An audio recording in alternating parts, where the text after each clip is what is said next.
Guys, tara kain tayo. Ito yung ito yung pagkain ko. So, nabawasan ko na. Ngayon lang ulit ngayon ko lang naisip videohan. Tapos, ito salabat. So, panoorin nyo kung paano ako ubusin tong kanin ko with salabat. Ewan ko ba, naglilihi yata ako. So, tara. Kain tayo. Magtanong kayo kung anong ulam ko. Charot.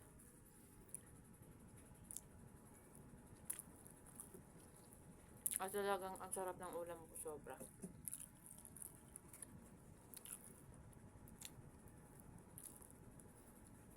Nilipit yung buho ko kasi nga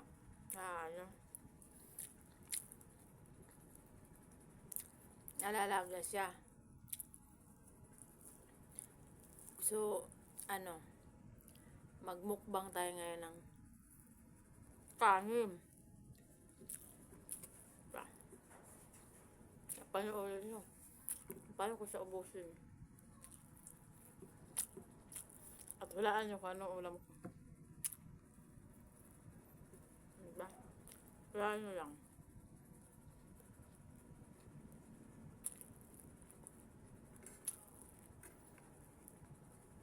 Sarap na sarap ako. Kumain naman ako, diba? Kumain na ako.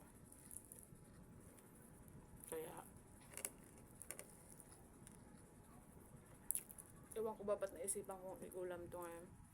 O sadyang ganito lang talaga ako.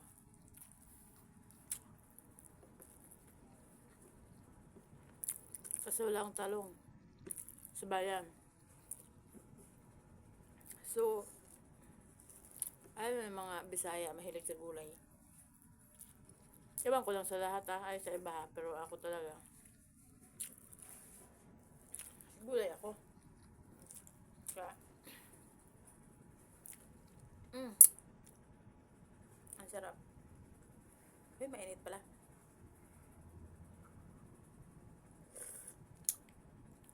Sarap.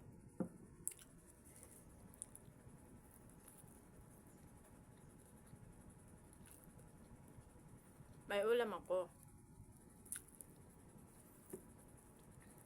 Akala nyo wala, may ulam ako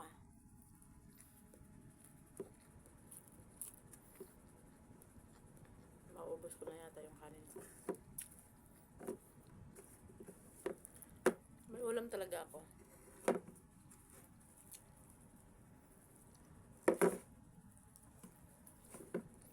Pakita ko sa inyo kung ulam ko.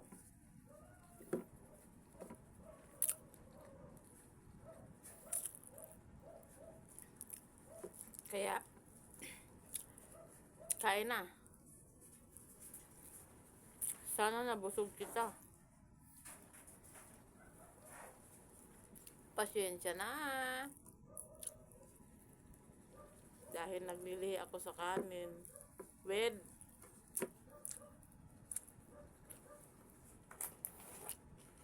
Ito ang ulam ko.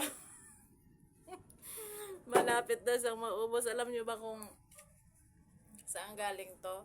Sa Bulacan pa to inuwi ko dito. So kaya pag may bumibiyahe galing sa Bulacan, nagpapadala ako. Yan talagang masarap na ulam. Ulam!